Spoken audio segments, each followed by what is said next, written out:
Hey folks, this is Pastor Carl Gallups. Thanks for tuning in for just a moment. Why did they miss it?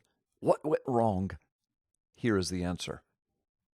So why did the mainstream media, the pollsters, the liberal pundits, the socialists, communists, terrorists, illegal immigrants, American haters, Constitution bashers, culture of abortion death people, the establishment elite politicians, both Republican and Democrat, the haters of Israel, and the vast majority of college students and professors, how did they miss the Trump factor?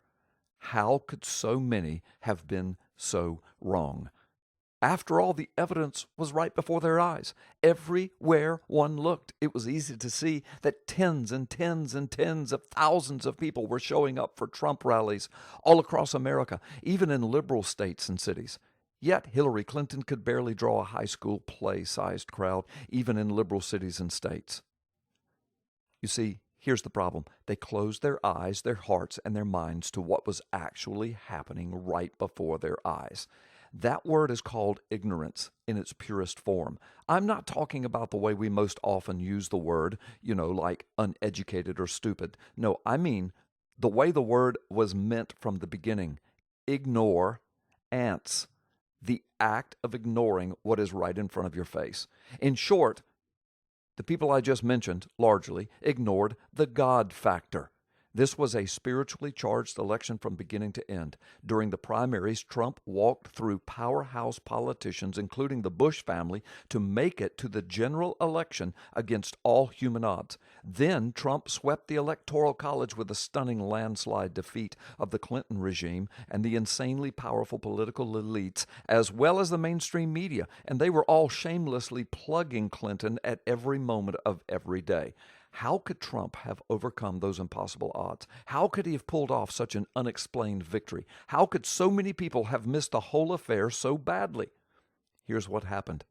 The answer is the church, the people of God. Fervent, soul-searching, repentant prayer. 2 Chronicles 7:14 style. And it was happening all across America, and it went on for months and months and months. And many of us understood what was at stake, especially in these profoundly prophetic times in which we're living. You see, God laid before us life and prosperity or death and destruction.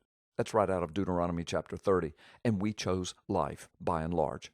We prayed Abraham's prayer over Sodom and Gomorrah, if you will. Lord, if there are 50 righteous people left among us, would you spare us? And then we continued our prayer, would you give us some breathing room so that we, the church, we, your people, can continue to take the gospel to the world in freedom?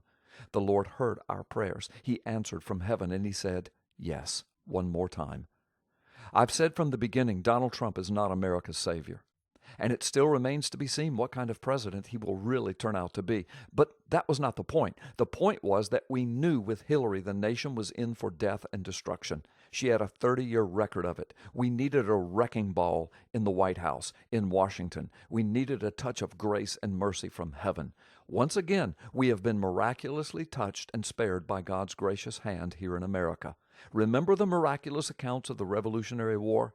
Well, my brothers and sisters, you have just lived those same kinds of miraculous interventions. This is the stuff of history. This is the stuff of heaven. Why did they miss it? How did they miss it? Because they left out the power of God, whom most of them reject flat out. Perhaps they will rethink their eternal position with the soon coming Jesus Christ.